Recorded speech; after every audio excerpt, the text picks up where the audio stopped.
Hello, everybody, and welcome to the 277th episode of Real Hawk Talk. I am Brian Nemhauser. You can find me on Twitter or X or whatever you call it at Hawk Blogger.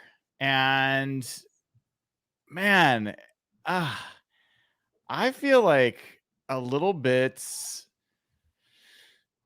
I don't know what's the word, guys. I feel like I've been deprived, I guess, of Seahawks football for a week, and I haven't felt that way, I don't think, for a while when the Seahawks have gone on by. But it was tough a little bit to go from such a eventful Monday Night Football victory and a lot of big stories coming out of that, and then having to wait 2 weeks to play again. But here we are. We're back to a game week for the Seahawks. Seahawks play the Bengals this weekend. There's a fair amount to go over, and we have a full crew tonight.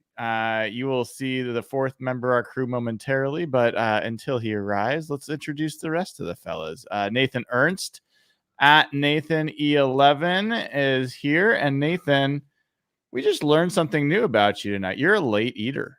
Like, is this something you generally eat like after 7 every night? Mm-hmm. Is this something you picked up like as a kid? Like that's how your family when they ate, or did it did you pick it up somewhere along the way? I don't know. I feel like it's just kind of always been that way. I do have some family that will eat like a lot later, like sometimes they eat at like 9 or something. Whoa. So I guess like I've never had the context of this being especially weird, but yeah, I mean, I'm usually racing against the clock to get dinner done before I have to put the kids down, so fairly late, I guess. Everyone in the audience always loves it when we spend time talking about things like when people eat dinner on this show. So, I personally am very curious, and I appreciate you showing a little bit of behind the scenes Nathan Ernst. And it does explain, you mentioned being a little hangry coming into the show. That does explain some of the takes we've heard from you over the years. So I feel like That that's might also... typically be more wine induced than hangry induced. But, yeah, sound off in the comments. Let us know when you eat dinner. I'm very curious now. Yes, please tell us. Next, Evan Hill at Evan Hill HB on Twitter. Evan, you were traveling for a while, like everywhere. Are you like stationary for a little bit now? You got more travel coming up. You're gonna come see Seahawks play in certain places. What's going on with you, dude? I am back in Phoenix for a little bit, but I am back on the road to Atlanta next week, but for work. So domestically, I'm going to be around for a little bit for the next couple of months. But opposite of Nathan, my belly is very full right now. So I'm going to be sulking and sighing a little bit because I'm in a food coma right now. What happened? What did you eat here? So there's a really good food truck in Phoenix called Randizzles. It's like a pretty famous brand.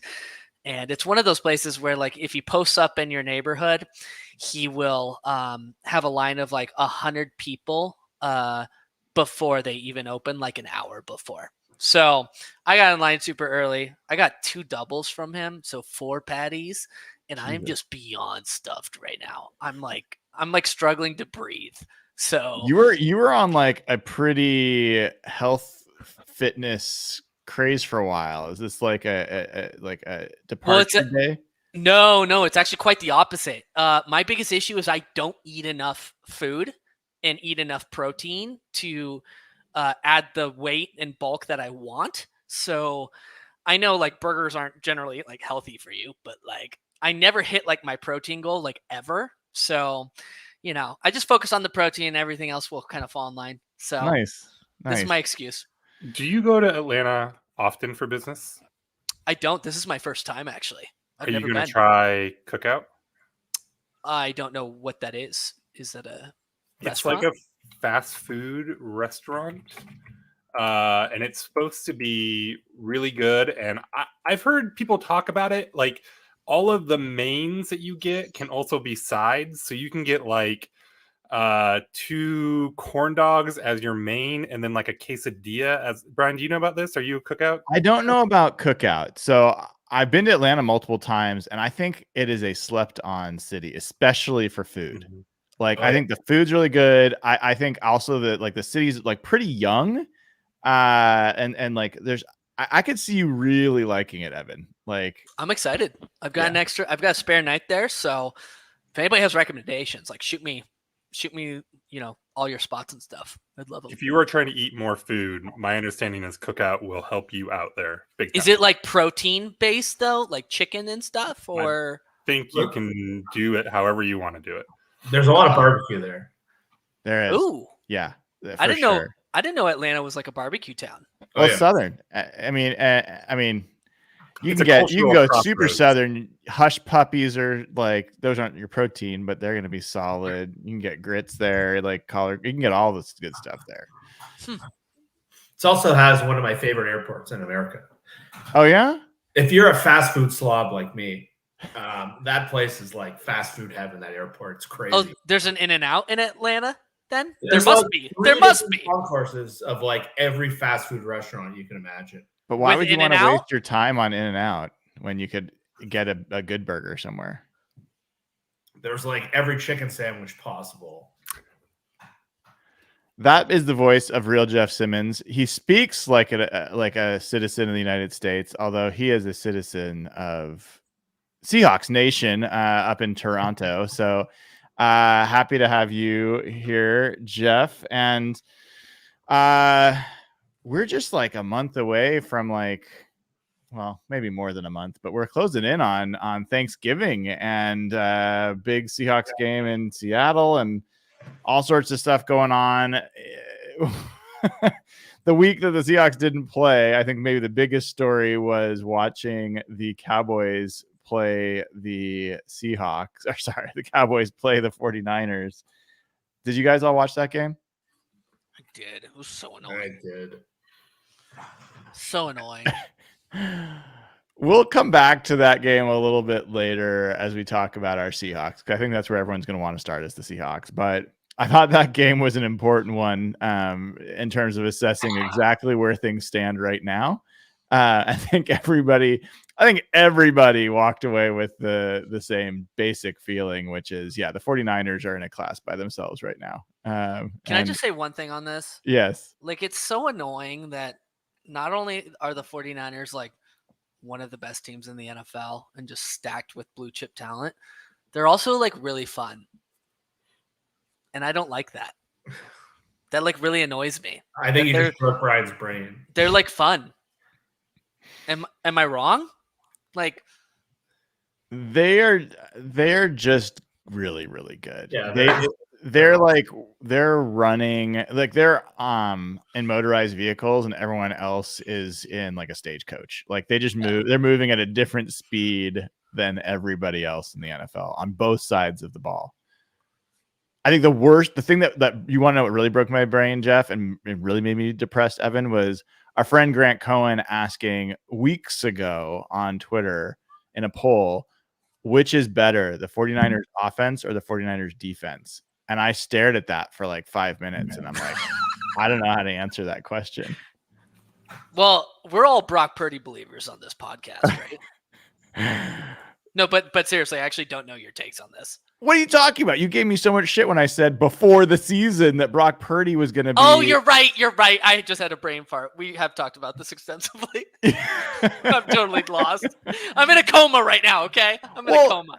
Since we're already into it, I'm curious. Like, so the part of there's this weird thing that continues to go on with Brock Purdy where people are like, okay, he still hasn't proven it, or he's still like, he's not as, I saw some take about he's not as good as Sam Howell on the Commanders, and he's throwing to wide open people. I don't know how you watch that game and watch some of the throws he made in tight spaces, anticipation throws into windows, like against multiple coverages. Yes, Shanahan is an amazing person to have calling your offense as a quarterback. But Purdy's not just making wide open 5-yard Jimmy Garoppolo throws. He's making some pretty good throws, especially in that game against the Cowboys. Did you guys see that differently? Or do you feel like, oh, yeah, he still hasn't proven he's a good quarterback? I mean, it's very early. It's Shanahan, all that stuff. But no, I agree. Like, I didn't watch the game, but I've seen highlights and I've watched them other times. And he's fun. He's got a lot of pizzazz, and like I agree. Like he is not just playing Jimmy G ball. Like he will challenge you downfield, and he'll do some kind of crazy stuff. I think that's like one of the big questions with him with like the turnover worthy plays at the end of last year, right? So yeah, he's not just trying to dump it off and game manage his way to these wins. He's fun and trying to do stuff, and I think he's pretty good. Jeff, do you have remaining questions, doubts about Purdy? I wish. He's much better in the pocket and like athletic and moving around than I realized, and that's what Jimmy's limitation really was. Jimmy could throw to the open guy, but couldn't make a play at all out of structure. And every week he seems to be getting better. And yeah, he does have the easiest job of any quarterback in the league. He's playing with an all-star team and with an all-star coach. But he's making higher level throws than I thought he was capable of. And I was hoping like the elbow injury or last year was sort of a outlier, but right now it's just they look almost unbeatable. Like I'm looking at their schedule. It's hard to see how they lose at this point, and it's sort of ruining the rest of the season for me. I want to come back to that. Evan, one last thing for you on Purdy. Like any thoughts for you there? Highest EPA. This is for Nathan. Highest EPA per attempt out of any quarterback in the NFL, 0.79. And I believe highest total EPA. So it's not like again he's just throwing 7 passes a game. When a dude's incompletion rate is like when he hit like 95% in one game. Yeah, he's 21 and 22, like 20 and 21 or whatever it was against. I'm sorry, there's no way to spin that negatively. Just right. Stop. Like just stop. So it's very bad news for the Seahawks, but we'll see how it turns out. It is such bad news. Can you talk about how insane it is though? Like the amount of weight we put on drafts, like draft position, and NFL teams do it too. Like it's insane.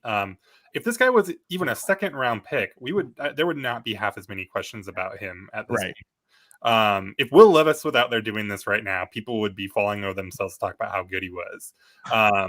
Or like Geno and Daniel Jones in the offseason.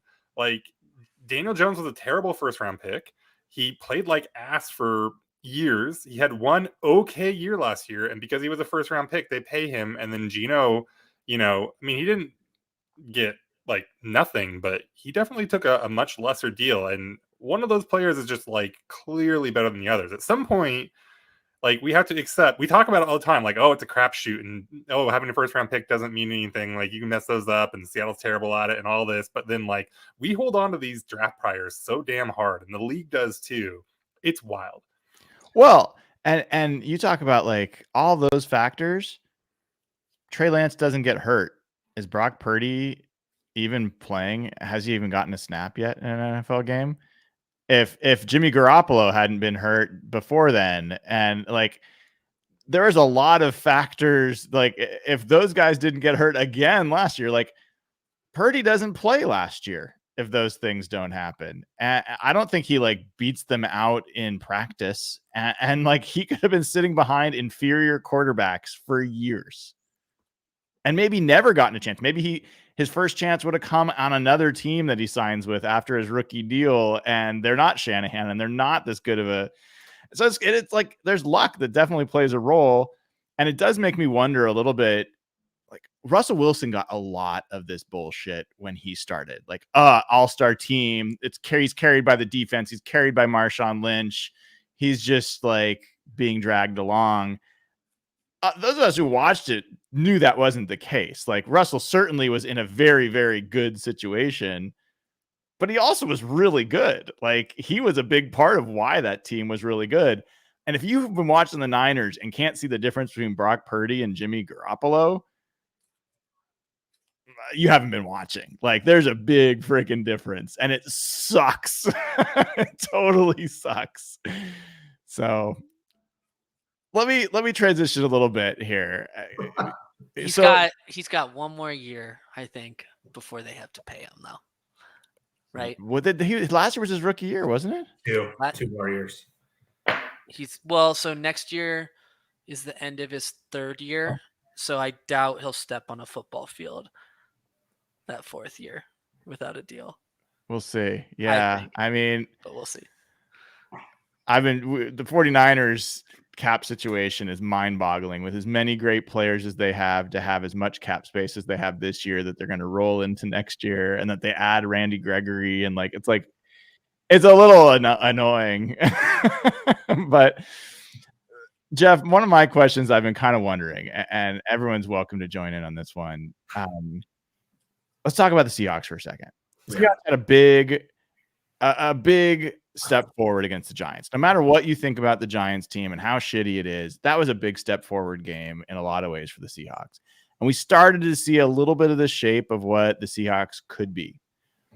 And so my question for you is, what do you think the Seahawks ceiling is? What's the best that the Seahawks can look like? What's the shape of that look like from an offensive perspective, from a defensive perspective? And then I want to compare that a little bit. I'll bring it back to the Niners conversation in a second. But do you have in your mind's eye kind of what that looks like? In some capacity, sure. It's pretty amazing. They're scoring in a top, I think they're 6th in scoring, and they're one of the worst third down teams in the league. And a lot of that has to do with their protection up front on the tackle spots. So what they're in terms of first and second down are one of the best teams in the league. If they can elevate into a good third down team, and there's every reason to think that's possible, once the tackles come back, it can allow them to really utilize their 3 receivers and really utilize their tight ends, then they can become a top 5 offense that we thought they were. They're still pushing that as one of the worst third down teams and as a bad red zone team. Defensively, I still am not sure what the ceiling is defensively. We've seen them really turn on the pass rush, but against probably the 2 worst offensive lines in the league. And obviously the Panthers and Giants, their offenses are probably, I think they're 31 and 32 in EPA. So I'm still not sure what the defense is. I think this week is going to be a really, really interesting test to kind of be a measuring stick for them. But I think you can see the pass rush, the run defense, and if the coverage can all come together, I think they can be a pretty solid defense. And they're getting healthy. They have pretty much everyone for the first time this week. So I think we're going to learn a lot about what their ceiling is over this next little 3-4 game stretch, because we haven't really – I'm still not sure what they are. So part of what I'm curious about is if you ask yourself, and this is for all of you, if you imagine the best that the Seahawks could possibly be this year, imagine everything going really well the rest of the way. How does that compare to the 49ers floor? If things go really bad the rest of the way, if they lose some people to injuries, whatever, how close is the Seahawks' absolute ceiling this season? Oh, that's a good question. To what a realistic floor is for this 49ers team? It's got to be a 2-3 win separation, right? Yeah, I mean, if Seattle's ceiling is 12 and 5. Yeah, probably. Do you really think the 49ers lose more than 2 to 3 games? I think San Francisco's floor is probably 13. Yeah. That feels right. That feels like the floor. I can't imagine them losing 2 games right now. Someone would need to get injured. Yeah. I'm pulling up their schedule again. What's their only hard game? Is it pretty much the Eagles? They do play the Seahawks twice. I think the Seahawks might be their toughest matchup other than the Eagles. We're going to take one from them. We're going to take one. It's going to be Thanksgiving. It'd be so fun. It'd be so fun. We are going to take them on Thanksgiving. The schedule's so easy. It's really easy. But I might not watch that Thanksgiving game. I don't know if I can. You're bracing. Yeah. Because they're going to eat turkey on the middle of in the middle of the field. Dana's not going to be able to watch that game. I've never understood that until now. This game, this is the one where I don't think I can do it. I don't think Didn't Josh say Tampa Bay and what's his name? Oh my God. The quarterback, little white guy. Baker Mayfield? Baker Mayfield. Josh said Baker Mayfield was going to take a win from the Niners this season. Oh, come on. He did say that. He's on record. Could they lose to Baltimore? Yeah. Maybe. I mean, there's no team you can point to and say this is a team that's got a clear reason to believe they should beat the 49ers. I think the Chiefs, you might say, all right, if everything was going well, but they're not as great as they've been. The Bills have had some just absolute killer injuries. I think they're a pretty good team. The Dolphins, that might be a team that has enough strength on offense to do something, interesting. The Eagles, maybe, they beat them last year, but I think they're way better than the Eagles. Can we slow down just a little? This is getting a little out of control. They have not like, scored less than 30 points in a single game. Okay, they've had a pretty easy schedule though. Other than let's talk about that for a minute. They played the Steelers, they're garbage. They played the Giants, they're garbage. They played the Cardinals, they're garbage. They blew out the Cowboys, who should be good, but just lost to the Cardinals. Let's chill. They played one team that's looked solid throughout the year, and they won by a touchdown. And it was a close game. 30-23. But Nathan, they're shitting on all of them. It's not even close. No, it's 30-23. That Rams game was a close game. 30-7, 30-12, 35-16, 42-10. The Niners are taking dumps in their mouth. Jesus Christ. Straight up. This is not even close. But now they're about to play the Browns' backup quarterback and the Vikings without Jefferson. So. The Ravens were 2 drop touchdowns away from doing the same thing to the Steelers. Yeah. Let's calm down a tiny bit. I mean, look, here's the deal. They're going to be favored in every game except that Eagles game, barring something weird with injuries or something like that.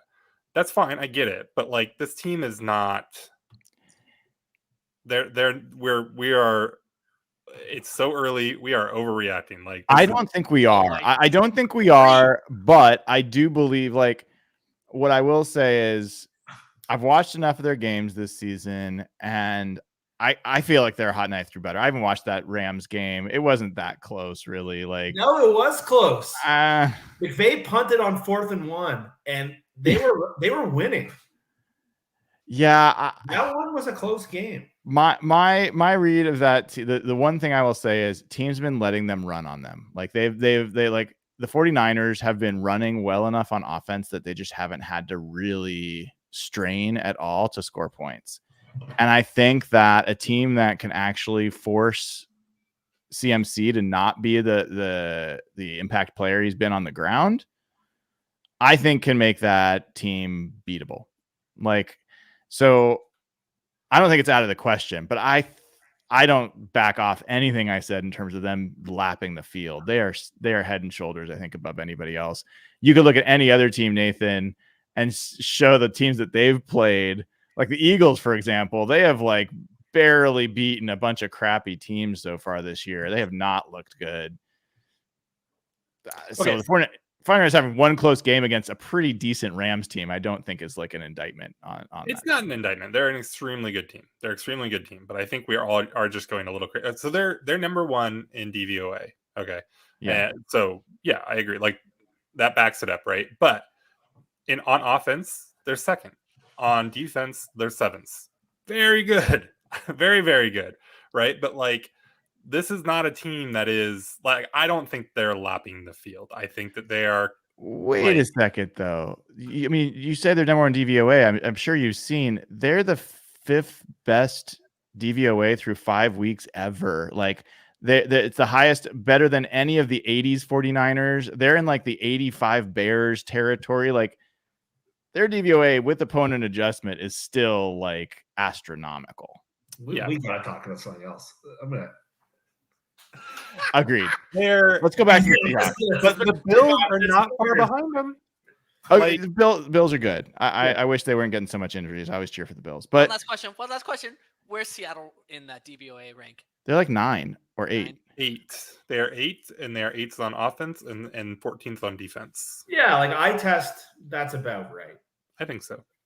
They're in that second tier of NFC teams, and the Lions, who are blowing everyone out, that win has made me feel a lot better about the Seahawks. I don't know about you guys. The Lions are third in DVOA, and Seattle beat them. So yeah, that's my point. That's part of my point here is like I think you separate the Seahawks from the 49ers conversation. Like I think there's two different tiers here, and part of where I was going with this is I'm curious what you guys think the Seahawks have to do to unlock their next level of like potential. Like you have some point of view of what kind of team the Seahawks are. What do you need to see from the Seahawks to believe, okay, add a win, add 2 wins to what you think that they're capable of? What's the piece of their team? What's the aspect of the team that you need to see that you haven't yet seen?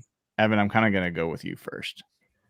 I think it's Seattle taking a step with this secondary with Jamal Adams' return. You know, this is a secondary that has not been fully healthy together outside of one drive, if I'm not mistaken, this entire year, with Jamal returning and then getting a concussion almost immediately.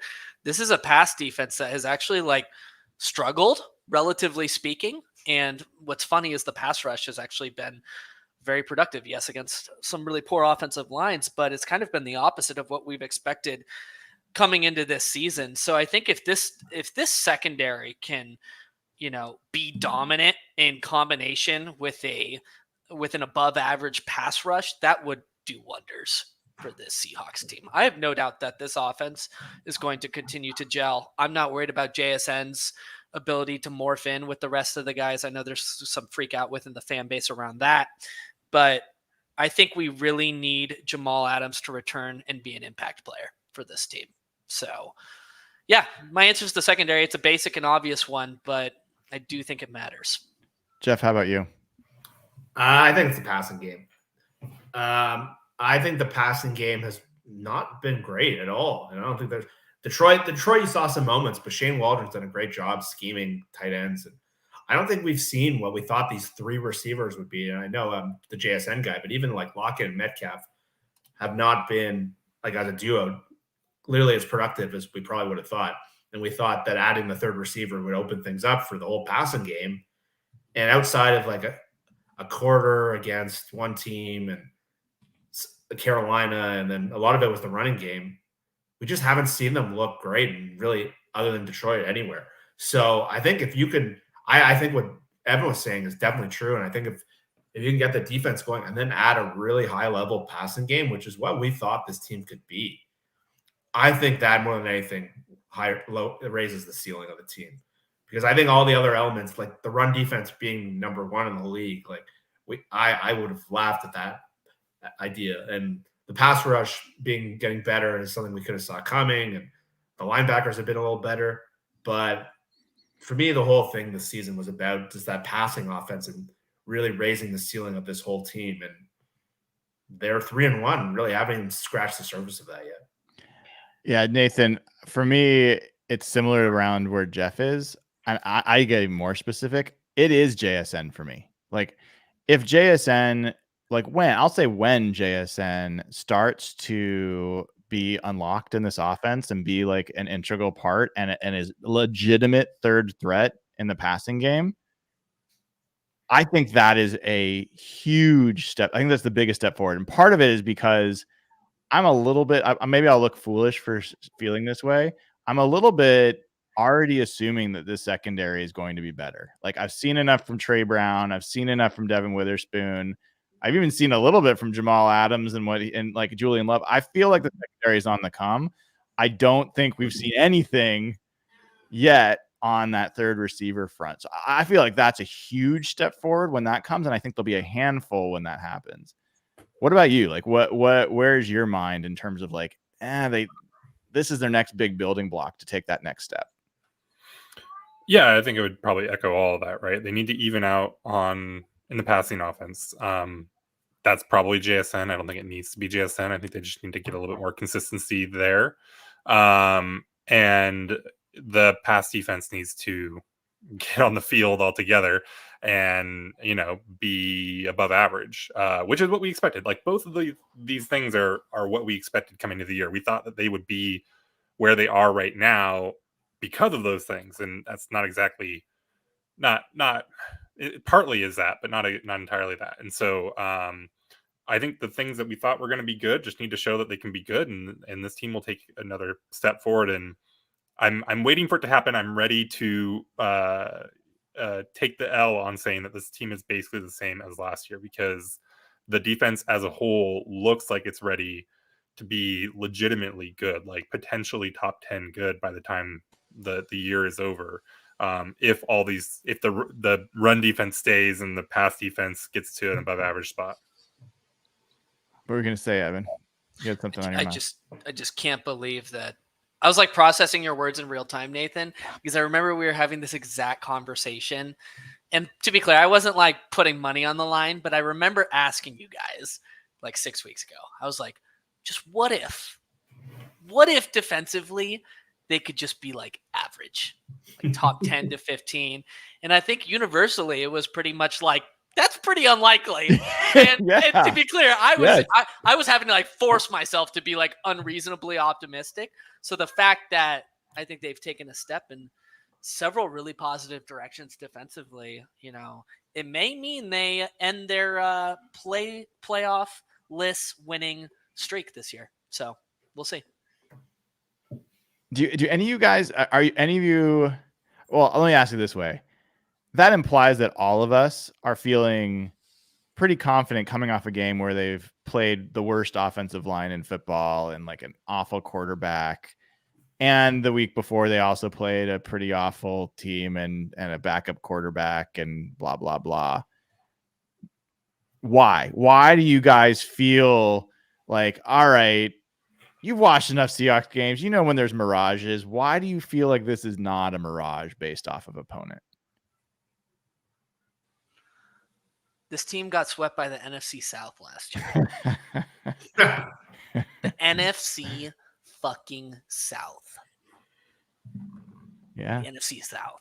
Do you know how many games Seattle has lost? And I brought this up, I think, a couple of weeks ago, or maybe it was this past week, where Seattle has played down to an opponent and lost to a backup quarterback.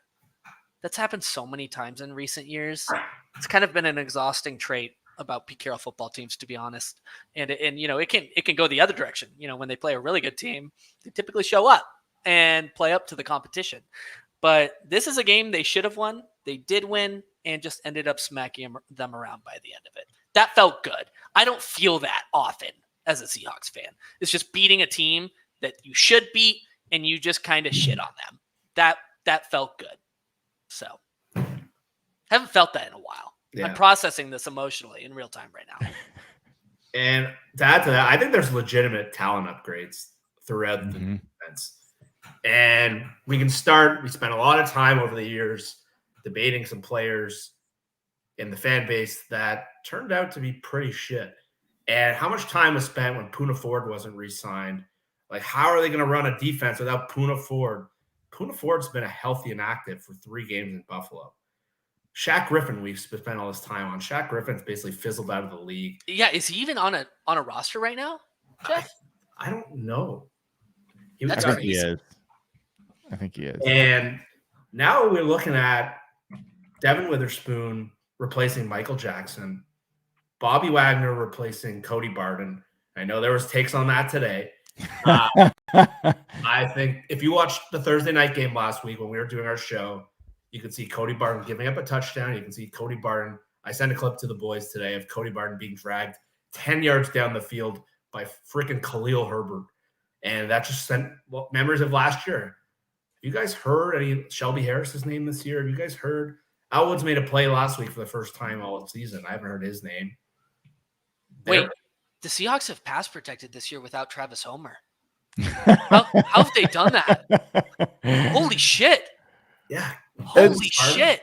It's true, though. I think your point, though, Jeff, is really valid in that the game Devin Witherspoon had, has there been a Seahawk in the secondary that would have had that game against the same opponent? Would Kobe Bryant have had that game against that same opponent? Yeah, no fucking chance. No way. Would you run through the whole list? There's nobody that would have had that game against that opponent. 2 sacks. I'm not talking even just about the pick 6. I'm talking about the hits, the the sacks. Like, it was a different kind of game, right? And I think Reek Woolen, we already know he's different than guys we've had before. I don't know. Like, the most unreasonable reaction I had to that game was I thought Jamal Adams looked really good. It was very short, very small sample size, but I thought he looked like a playmaking player in that. And I already can imagine Jamal Adams. They're running dime, or they're running like big nickel or whatever, and they've got Witherspoon on one side of the line, and they've got Jamal Adams on the other side of the line, and you don't know which one of those guys is going to drop into coverage. You don't know which one of those guys is going to blitz. And you think back a few years ago when Jamal Adams had 9.5 sacks, that was their only pass rush. Like, so you put him in a situation where he's just a weapon. It's interesting. Like, it becomes, you can kind of see the shape of what feels like a more impactful defense. Yeah, making defense. Have we heard Ryan Neal's name this year? You got to take a victory lap on that one. Well, I don't know. I haven't watched the Bucks play much, to be often, but you tweeted out today, Julian Love's getting better. Yeah. And he, like, all these guys, like, we spent like how are they going to replace Ryan Neal? He's been our, like, most reliable defender. And frankly, he was one of our more reliable defenders. And all these guys, you see them go into the league, Barden and Neal and Puna, and it's like, well, they were playing scrubs. And for the first 3-4 weeks, the Seahawks defense certainly looked like scrubs. So we need to see more, and this is why this matchup's so interesting. But I think you can see there's just legitimate talent upgrades at so many spots. Yeah, they've officially gotten my hopes up, which is I'm just ready to be smacked in the face. Mark Chase, here we go. Yeah. When was the last time, Brian, you were this excited about a Seahawks team? Honestly, it wasn't that long ago. I was really, like, maybe not the whole team. I was so excited last year when they beat the Broncos. Like, that was so fun. And I was really excited when they beat the Lions in that game last year, and we saw the type of offense we hadn't seen before. And like, just Geno Smith actually turning into a good player was really exciting. Can I rephrase? Yeah. When was the last time you were this confident in a full Seahawks team? Not excited. Yeah, fair question. Because I'm trying to figure out at like a talent level, like roster wide. So beyond just the quarterback position, obviously. Honestly, if I'm looking at the complete roster and the strength across the board, that I think you're getting all the way back to like, I know what year you're going to 2015, 2016, kind of like somewhere around there. Because the defense really did take a nosedive after 2016. I think it was the last time the defense was any. It's been bad for like 5 or 6 years. Oh, 8. It's a solid 8 years. Or a solid 8 years. And they've been really bad in some years, like historically awful. Yeah. So, Nathan, Jeff, are you in different spots? I'm just curious. I don't know if I felt as good about the entire team, but early 2020 was very, very exciting. Yeah. Yeah. Yeah. Definitely agree with that. We should take some patron questions. If you wouldn't mind starting to find those for us. If you haven't already, give the show a like and click subscribe to the channel. And then go to patreon.com/hawkblogger, sign up, and you can get access to the Slack channel where you get to ask us questions every week, where we give away tickets to the game, where you get to meet all sorts of cool people, have good conversations. It's not easy making friends, folks, in this digital age, this pandemic age we've been through. I'm telling you, Real Hawk Talk Slack is a good place to meet some cool people talking Seahawks. So patreon.com/hawkblogger. You can join too. And all the proceeds go to charity. Over 260,000 donated already and more to come. So Nathan, I know this is one of your favorite parts of the pod. You take the conch and guide us through these questions. Yeah, I'm, filling in some big shoes here, but I'll do my best. So Mark Zuck has I think a really good question here. And I think you and Jeff kind of did this in the offseason, looking back at a bunch of Seahawks drafts. I don't think it's one that we can probably answer today. It's just too early. But he says many of us were high on Mazzy Smith before the draft. He's played less than 25% of their team snaps. The crew should look at one player each that they wanted to draft, excluding Jalen Carter, and see how they have done so far. I think this is a good one to revisit at the end of the year, but I wanted to shout it out because I think it's a good question. All right, so then he has another question, though, from Mark Zuck, and I want us to maybe roundtable this really quick. At Rams, Niners, Cowboys, at Niners, Eagles. How do you see that stretch going? So can we just go win-loss really quick on each of those? So Brian, at Rams. I'm going to go with win. It's a 50-50 right now. Okay. But I'm going to go with win. Jeff? Loss. Evan? I'm going loss as well. All right, Brian, what is next here? Niners. Thanksgiving. Brian?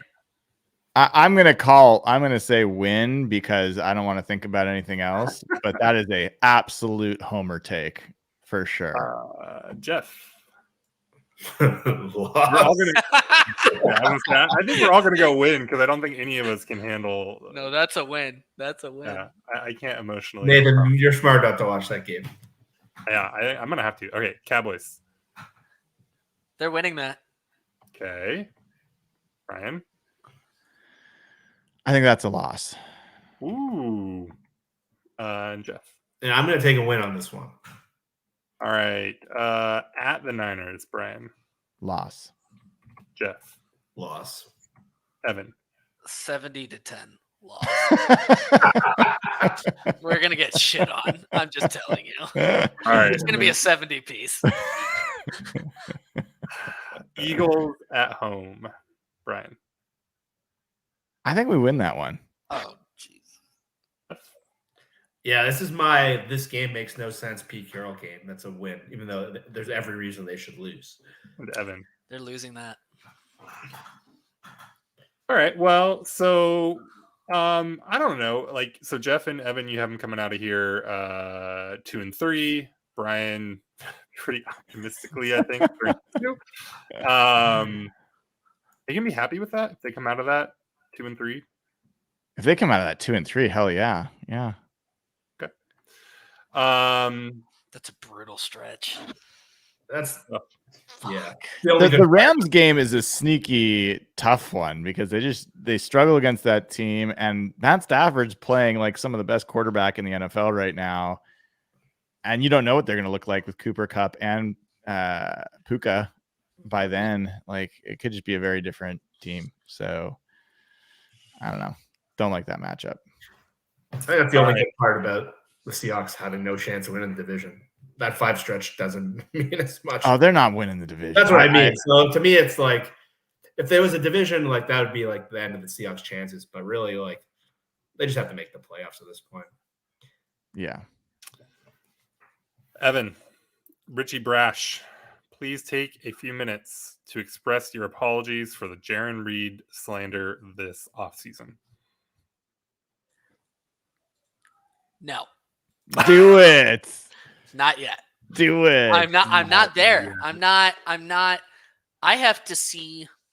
So when somebody traumatizes you, when somebody trespasses you against you emotionally, and they cause significant damage, harm. What did he do to you? The Seahawks signed him to like a 2-year, $24 million deal and let Quinn Jefferson walk, which was incredibly traumatizing to me. Okay. They picked the wrong player. Okay. I need to see lengthy rehabilitation in his behavior towards the Seahawks before I will apologize for that. So, no, not yet. And that's my pride and my ego speaking. This is the guy who is ride or die with the worst kicker in the NFL, like the most overpaid kicker. Jaron Reed blocked me on Twitter. Oh, I mean, is he the only one to block you on Twitter? Like, that's not a good. Justin Britt was the only other player that blocked me on Twitter. Only blocking he's ever done in his life, by the way. Oh, that's good. Right-wing capitalist Evan Hill hates NFL players getting paid. It's terrible. You hate to see it. God damn it. All right, I'll do it. Reed's been awesome. Evan, you were just making an excellent point about how amazing it is that we're talking about this being an above average defense, and that doesn't happen without Jaron Reed, or he's at least a big part of that. Other players, I'm sure, could come in and do the same thing, but he's the one here doing it. And I mean, they have a pretty legitimately dominant run defense right now, and I mean, you can't do that with terrible defensive tackles. Well, let's take a quick detour on this for a second. Top 2 or 3 players that are way outperforming your expectations this year. Jaron Reed has to be one of those guys. Yes, for all of you. It's not even close. Yeah, I mean, yes, he is one of them. Mario Edwards has to be one of those. Did anyone expect him to be a top 5 interior pass rusher in the NFL? No. By most metrics? No, he's up there. And Evan Brown would be another one, I guess. I told you guys Evan Brown was going to be good. You've told us the last 5 centers they signed were going to be good. The tackles are probably up there, no? Or yeah, the backups, yeah. I think they had I think it's a little bit of mirage, to be honest. What they did against the Detroit game was legitimately good. I don't think they've been good since then. That Detroit game was kind of a season-saving game. It was a huge. It's crazy. Aiden Hutchinson has dominated every other team he's played. In the Seahawks game, he was invisible. Yeah. Thank you. Yeah. It made no sense.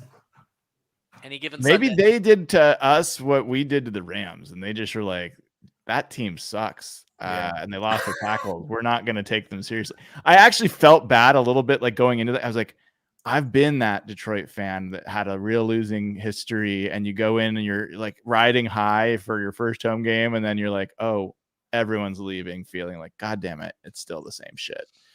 They're fine. They're what, 4-1? They're fine now. Yeah. All right. So sorry. on that topic, Michael Mathis wants to know, assuming we have crossback, which I believe is he's practiced both days, right? Yeah. And assuming Lucas is out for at least another week, which I think is there a timetable on Lucas returning? What Pete said was not this week. Not sure about next week, within the next couple of weeks, something along those lines, and that they've waited this long and they don't want to rush him back. And it feels a little bit like a free beer tomorrow thing, right? Like he's just a couple weeks away, perpetually forever at this point is the fear, at least. And the word they used for what he did was, they never said he had surgery. They said something like a procedure, which usually means that plasma, platelet. What is it? Platelet rich plasma, regenikine, whatever stuff, which means that this might not work, and he might come back and then get injured and have to leave this. I don't think we should count on Abe Lucas coming back and staying back. I hope I'm wrong, but that's what I'm kind of braced for. So, assuming that is our tackle situation, Brian, who should be our right tackle until he returns? Stone Forsyth, Jake Curhan, or Jason Peters, who I was under the assumption was going to be starting from the second that Abe Lucas went out. I must have got some bad reporting on that. But I suppose he's in the mix now today. So who would you pick there? God, I mean, you want to talk about some bad performances in the NFL. There's been a beat writer that's had a really bad year. He's still taking big swings though. He does. He's taking big swings, and he's batting a very low average. Personally, I like Jake Curhan is a good run blocker and an atrocious pass blocker. I don't think you can just run with it. You're going to have a tight end over him all the time if he's your guy. Stone Forsyth, decent enough pass blocker, not a great run blocker, and not a great pass blocker either. He's decent enough.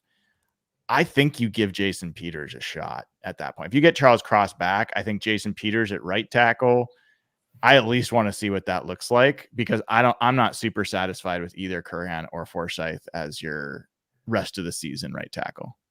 But if you can go with Curran, and he's really good at run blocking, and the tight ends have been excellent, and they've been creative with the usage of the tight ends.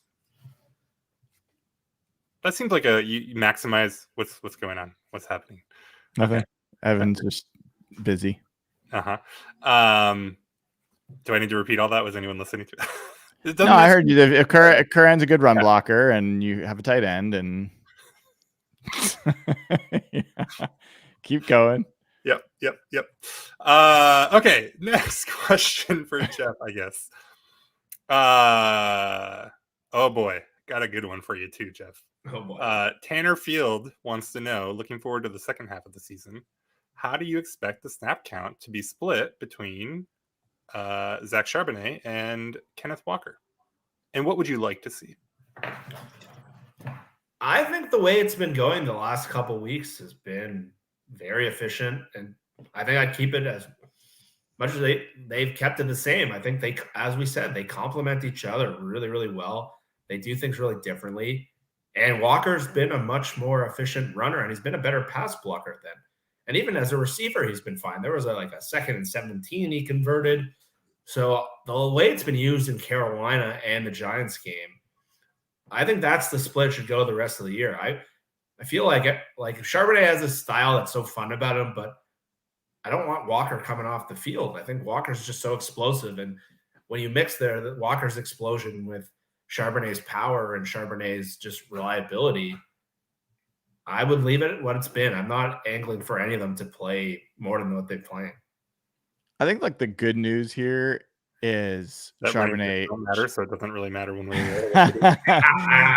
Yeah, that's not surprising to hear. It's that Charbonnet looks like a good player. Like he looks like he's going to be what we hoped he could be. And none of us wanted him to be picked, any running back to be picked with a 2nd round pick this year. Like that, we've been clear about that. But they made that pick, and he looks like he's going to be a good quality back who could be a featured back if he needed to be in that situation. That's goodness. And personally, I prefer his style because there's less opportunity for negative runs. He just takes with the yards there and hits the hole, and also has burst to get out. Ken Walker is more explosive for sure and breaks a bunch of tackles, but he takes a lot of risks that can get you negative plays. So I don't personally love that, but I'm just happy that they're both looking like strong contributors. Yeah, because Charbonnet in the preseason, I think week 1, he looked like junk. He did. And he's really come on the last 3 weeks, and he looks sort of like what he did at UCLA. But in the preseason, he looked like unathletic, and I don't know if it was the injury that he had or what, or his adjustment to the game, but he looked scary bad at first. So it's been promising to see those last couple weeks the UCLA guy we saw. I'm going to throw this up to whoever wants to answer it. Zach Hassan, how good have DK's hands been this year? Am I forgetting a play or something where DK showed amazing hands? I mean, he hasn't had hands problems, but I'm struggling to think of what might prompt Zach to ask this question. Maybe the catch in the end zone last game where he kind of showed the quiet hands where he kind of put it up at the last second. But I don't know if he's made any spectacular hands catches. That was more of a savvy receiver play than more of a hands play. I don't know. I'm going to pull it up for a second because I actually agree with this general take that DK had some drops throughout his career. And I think he has made and especially contested catches. He's never been particularly good in that category. I think he's doing much better in that regard this year. Unfortunately, I'll have to pull up a different site, but he's caught, of the 23 targets to him, he's caught 18. And I'm pretty sure from a percentage perspective, that is way above his typical. So give me one more second and I will tell you. I guess the thing, when I think about it, I'm not thinking of a play where it was oh, that's the thing he used to not be good at. Yeah. So that's where I'm happy to take the opportunity to say nice things about DK, but nothing jumped to mind here for me. So here's just real quick catch rate of just targets. 58% as a rookie, 64%, 58%, 63%. So all 63 pretty much and below. He's 78% this year. Nice. It's definitely a step up. Okay. Derek Woods wants to know which side's numbers were more inflated. See, this is why Dayna usually does it. She never trips over her words. Were more inflated by opponent their last game. Cincy's passing offense against the Arizona defense, or Seattle's passing defense against the weak Giants offense. Without fact checking this one, I'm going to say it's the Giants offense would be my thing. They just gave up 7 sacks to the Dolphins. But Jeff, what do you think? Do you have a strong opinion one way or the other on this one? Yeah, I'm with you on that one. I think the Cincy was a lot of it was Joe Burrow looked healthier. And obviously Arizona's not a great defense. They play really hard, but their talent is limited. But we've seen Cincinnati be a top 3 passing game since really Joe Burrow and Chase got there together. And Burrow looked the first time all year, he looked healthy, he looked a little more mobile, and Jamar Chase looked uncoverable. I don't think that had to do with Cincinnati. We've seen him do that basically since he entered the league. So I don't think it was really inflated at all. I think it's got to be Seattle against the Giants. And Brian, Derek wants to know, how do you think that matchup plays out on Sunday? This is where I spent all my time, like this morning, kind of when I was breaking down for the tail of the tape on the blog. I asked myself the exact same question, and Joe Burrow, I don't know how many people in fantasy are very clear about how shitty Joe Burrow's been this year. Like, he is literally 32nd out of 32 out of 32 starting quarterbacks in terms of like yards per attempt. He's like 5 yards. I mean, you look at his scatter charts of where he's throwing the ball, it is like 5 yards and in this year. And he's just been awful. And that's not, he clearly, you heard what he said. If you didn't, like, he said, I made this throw and I knew we were back in this game. You look at the numbers, his intermediate passes that the percentage of passes he was throwing 10 to 19 yards jumped significantly. His average depth of target jumped. They ran, like, they feasted on spread offenses. That's what they ran for many years, and empty backfields. They weren't doing that this year because they couldn't protect well enough, and he couldn't move around well enough. So here's the thing. Let's just assume that Joe Burrow and the Bengals offense are back to being Joe Burrow and the Bengals offense. All right. They still do a lot of quick passes near the line of scrimmage. And what have the Seahawks always struggled with?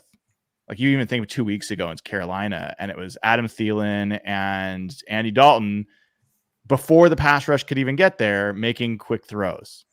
And that was annoying. And so that's going to be the biggest challenge for the Seahawks defense. Even if they're making a stride schematically, the Seahawks are going to have to be able to cover close to the line of scrimmage, and they haven't proven yet, other than against the Giants, that they're really equipped to do that. So that's, I think, the big thing. The other piece that I think people might not know is this is one of the worst run defenses in the NFL. So I think everyone's going to be focused on the Bengals pass offense against the Seahawks pass defense, and that's I think the main event. But I think the Seahawks run offense versus the Bengals run defense is the undercard. And I think that could be the thing that ultimately decides the game. All right. That is it for Patreon questions. Awesome. Thank you, Nathan. Patreon.com/HawkBlogger. You can sign up, ask us questions, and spend some time talking Seahawks in between the shows. So happy to do that. Threads on the Mariners threads. There's probably a Kraken thread. I'm not part of it, but I'm sure it's there. I think I created it at some point. College football, all sorts of stuff going on. So patreon.com/HawkBlogger. Can I say one thing? To be. What's that? Can I say one thing and follow up? Yeah. Jaron Reed may be the key to this game. And let me tell you why. No, Yeah, I'm being dead serious. Okay. Let me tell you why. The Bengals offensive line, interior center, so center position, and their left guard are their 2 weakest points across this offensive line. Okay, so it's Ted Karras. I don't know how to say his last name. Their starting center. He's given up 4 sacks this season so far. He's responsible for like 50% of the offensive line's sacks that they've given up. And then Cordell Volson, I think is how you say his name, their starting left guard, is like really bad in pass pro. Okay. So if Seattle can beat that interior, their tackles are decent to above average. I know they've got Orlando Brown on the left side. Their right tackle kind of flies under the radar. Jonah Williams, he's settled in nicely for them. But if Seattle can pressure them on the interior and get to Joe quickly, Jaron Reed could be a key here. I would just say keep an eye on those two names on the interior for them.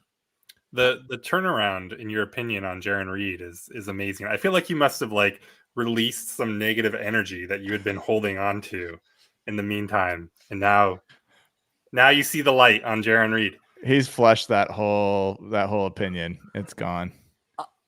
I'm just saying, if he does happen to continue to produce, that would be nice. Let's see sustained production from this man. I love it when you dump a bunch of positivity on us, Evan. Yes, yeah, me too. I mean, Cordell Volson, by the way, you mentioned him, the guard for the Bengals. His pass block grade for the season, not for a single game, for a season. Anyone want to guess? Remember, like 60 is like an average starter grade. 32. 32. That is awful. It's not. Is 32. it really? Did you actually get that? No, it's not 32. It would be awful if it's 32. It's not 32. I thought you hit that right in the head. For a minute. Jeff, you want to guess? 44. 44. No, not 44. Evan, now you've got me nervous if my memory was wrong about him being bad.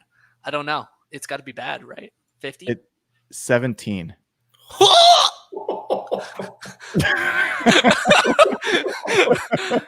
17. 17. It's bad.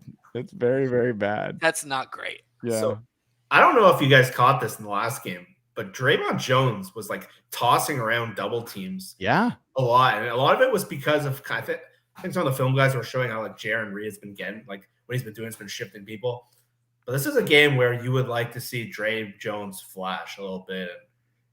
Because some of the like the deeper film, like he like was knocking dudes over and like throwing the Giants' shitty O-line to the ground. And like this Volson guy at 17, him and Reed and Edwards, this is a game where those guys can feast. What are you laughing about, Nathan? What's so funny? He's laughing about comments in the chat that you guys were making all these poop puns while I was off taking a shit. Okay, I had to release the Kraken. Okay.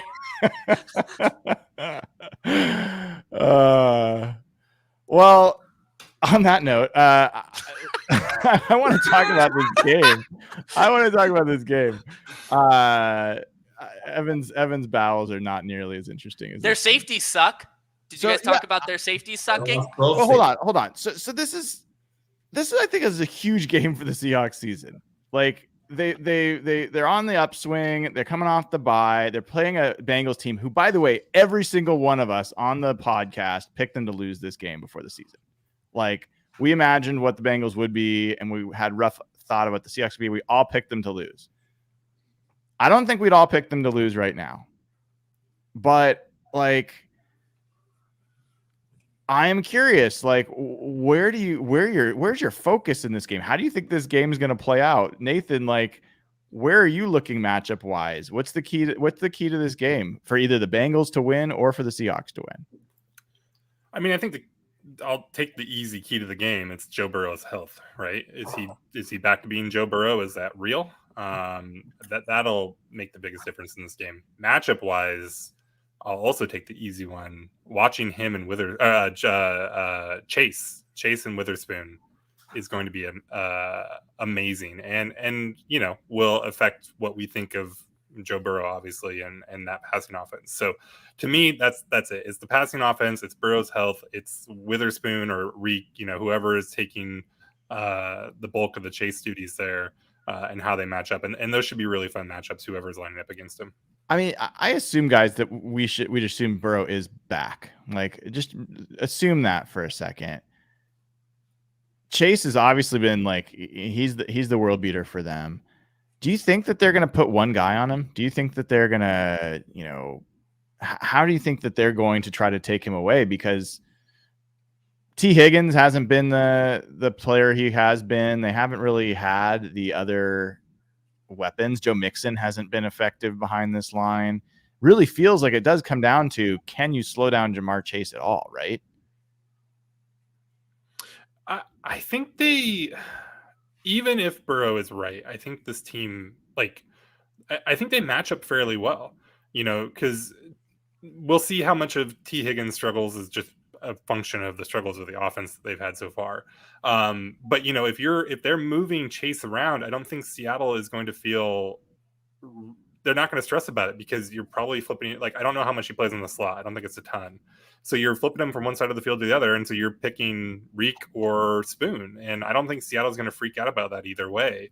If they want to, try to do a bunch of short stuff, then you're going to be, passing into guys like Witherspoon and Adams, and guys that are, happy flying around and making big hits and tackling in short yardage. I mean, not always great at it, but happy to try to lay hits there and stuff. And so, and then, the run defense has been really good so far. So I can see them matching up pretty well against this Bengals offense, even if the offense is right.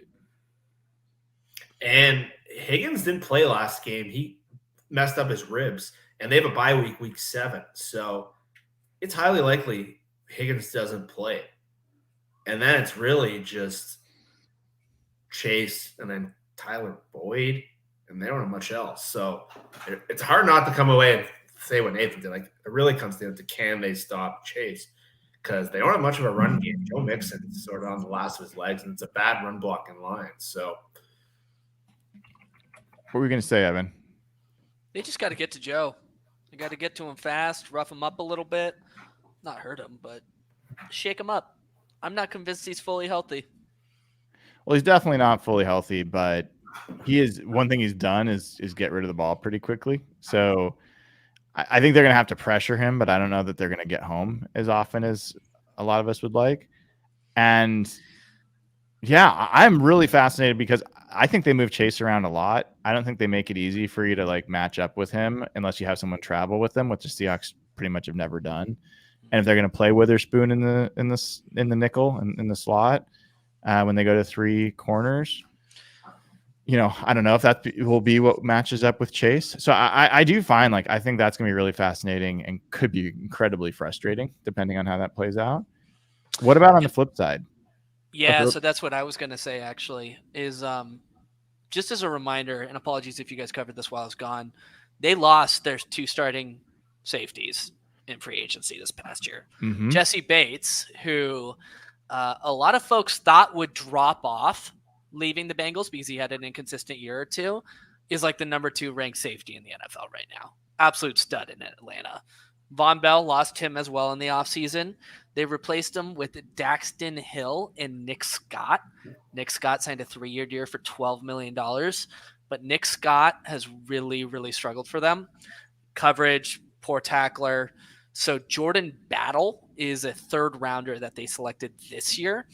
I think I just saw their DC comment today. I was doing some research on that camp matchup, or that camp battle for them. Jordan Battle sounds like he might be getting some more playing time taken away from Nick Scott. So their safety position is a little sketch. And then they also started a rookie corner last game, Arizona. His name's DJ Turner. He actually played really well in Arizona. Gave up only I think it was like a 38 passer rating, gave up 30 yards or something. I know, Arizona still. But that secondary is weak, I think. So they should exploit that. Well, this is actually a question that I kind of gave you guys a chance to hopefully prepare for a little bit. But if you look at this whole starting roster, not the whole to 53, but like the starting on offense, starting on defense, how many starters on the Bengals would you want starting for the Seahawks over who's on the Seahawks at those positions? Like, I assume Joe Burrow. If Joe Burrow's healthy, you're taking Joe Burrow.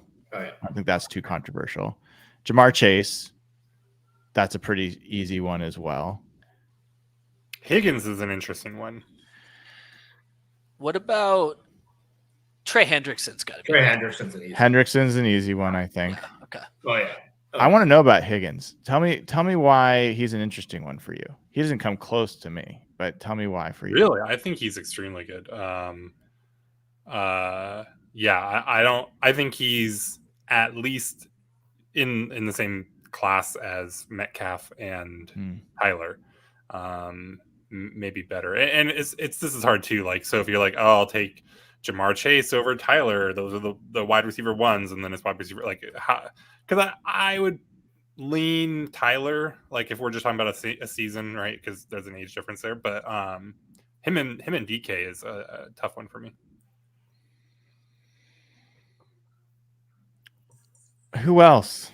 So Trey Hendrickson. So there's Burrow and Chase on offense. Is there anyone else on offense that you would take? Like T is interesting. I'd take Jake Browning as my backup quarterback, but over Drew Lock? Hell yeah. The only man on this team that will target JSN downfield? No, I don't think I would take anyone else. I don't think I'd take Joe Mixon over our running backs, given contract and age and all that. No. Maybe the right tackle. If you pulled nationally, I think most people would probably pick Mixon over K for sure on name recognition. But I don't think there's. I mean, even beyond my opinions about running backs, I don't think there's a lot separating those two. Yeah. The right tackle is who? Jonah Williams. Yeah. What about Jermaine Pratt? Did you mention him? Well, so you're moving to defense. Nathan I'm sorry. Was on offense. So yeah, I think it's Chase and Burrow, and then maybe nothing else. Maybes, yeah, like 3 maybes. Okay, and so then defense. We said Trey Hendrickson, maybe DJ Reader. Yeah, maybe? I think so. Yeah, I'd probably take DJ Reader. I would take both of their ends. I'd take Hubbard too. Hubbard has not been good this year, but he has been good before. I mean, he's also he's 27, so I guess he's not that old. I don't know if I would take Hubbard. I mean, I guess he's had some pretty big seasons sack-wise, but I don't know. I like the young guys we've got in the contracts there. Cornerback wise, like I don't think I want a Wouzier over any of the guys that Seahawks have. And by the way, he did not practice today for the Bengals. They were expecting him back, and he did not practice today, so that could be a big deal. I'm sorry, who was that? Chidobe Awuzie, cornerback. Yeah. Cam Taylor Britt is good, right? What's that? Cam Taylor Britt is good, right? Not about him. Not a guy that you'd take as a starter, but I don't know where he plays, but like I think he can play slot. Like he'd definitely be a guy I would take over if we're considering like Kobe Bryant a starter or something like that. Yes. Yeah. Kobe Bryant the slot corner? No. I mean, no. Assume it's Trey Brown. Yeah. Assume it's Trey Brown, Reek Woolen, and Witherspoon. I'd take Mike Hilton over Trey Brown. Cam Taylor. Really? Yeah, Mike Hilton's really good. He's been cheeks this year. Really? Okay. Well, JSN time. That's what I'm hoping for. Speaking of cheeks, you guys should all search up Nick Scott on Twitter and see the video highlights that come up. He's been definitely football related highlights. There's definitely like not a porn star also named Nick Scott that I accidentally on Twitter. So just on X, I should say, actually, that happened to me today. So there's no such thing as porn on X. Gotta be a title off the game. It was horrible. Jermaine Pratt. Anybody? Over Bobby. Yeah. Maybe not this year, but like a longer term for sure. Logan Wilson's pretty good. Yeah. I don't know Logan Wilson that well. He just got paid. Yeah, I'd take either of those guys over Bobby. I don't think I'd take either over Jordan Brooks right now. Yeah, I mean, I guess my point is the Bengals came into the year as like Super Bowl contenders, mainly on the backs of Burrow and Chase, and so that's legitimate. And obviously, they've fallen on their face. But it's kind of to our point before about Evan asking when's the last time you felt confident about the whole team, and Jeff, you made this comment about the roster and taking a step forward. I think as we kind of go through the rest of the season, it'd be interesting to think about how many of our starters we would take over the other teams that we're playing. And I think in a lot of the games so far, the majority of positions, I would take the Seahawks players over who they've been playing. And it has not been that way. It has definitely not been that way for years past. The one game where you wouldn't say that is, weirdly enough, I mean, not that weirdly, but is probably the Rams game, which I think just goes to show the dominance of Sean McVay and how good a coach he can be. Wait a second. You're saying that who beat Pete Carroll with a lesser squad? Sean McDaddy. I love him so much. He is no Dolphins head coach, man. It's true. That guy's the GOAT. All right, let's get into predictions. What do you think the score of this game is going to be, Jeff Simmons? Tell us your prediction. Tell us what's going to happen. I probably came into the show thinking I was going to take the Bengals, but as we sort of gone through this exercise and dug a little more into this matchup, I've got a lot more confident in the Seahawks, and I think this is a game where I think Tyler Lockett, we haven't really seen the big Tyler Lockett downfield plays with these weak safeties, with questions at corner. I think this is the game where you can see some of those splash plays. Tyler Lockett, it could be a JSN game. He's back in Ohio. He got the bye week. Maybe get that confidence back up. I think this is a game we're going to see the passing game step forward. And, yeah, I think the underrated matchup, as Brian said, is if the Seahawks can run the ball, they can really control the pace of this game. And this is a game where you can see that offense kind of go back and forth with them. And you saw like Arizona go shot for shot with them early.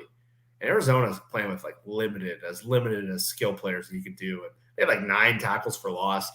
So I say Seattle comes out, take some shots from Chase early, but I think they just have the firepower on both sides to outlast them. So I'm going to go Seattle 31, Cincy 27. Nathan.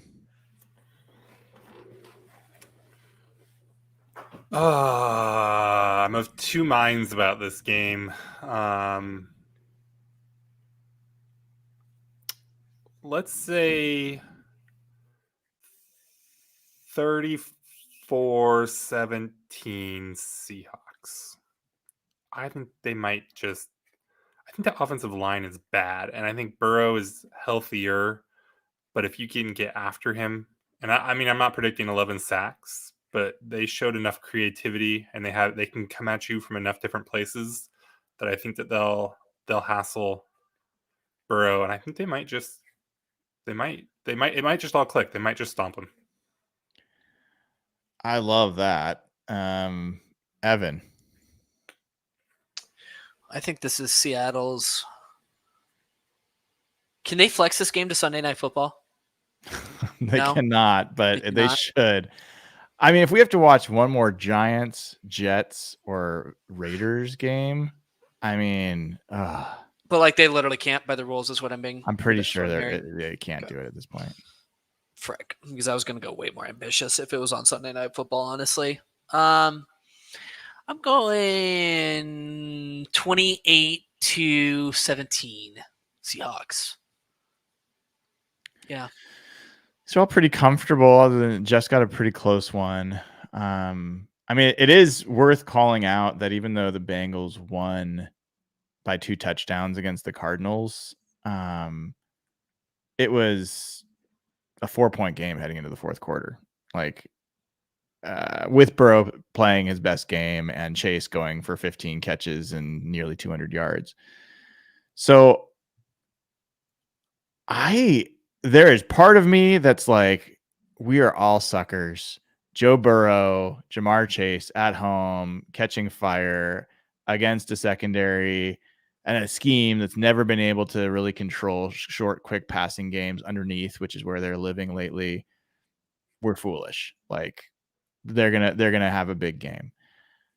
But if I really just take the emotion out of it and look at it, Seahawks I think are the better team, and I think they have there's more of a reason that their matchups are going to work out over the course of this game than the opposite. And so I end up very similar to where Jeff was. I'm at I'll go with 30-24 Seahawks in this one. I think the Bengals will put up some points, but I think the Seahawks are going to turn them over, and I think that there's going to be enough big plays in that defense, and the offense is going to actually be strong enough that they'll come out on top.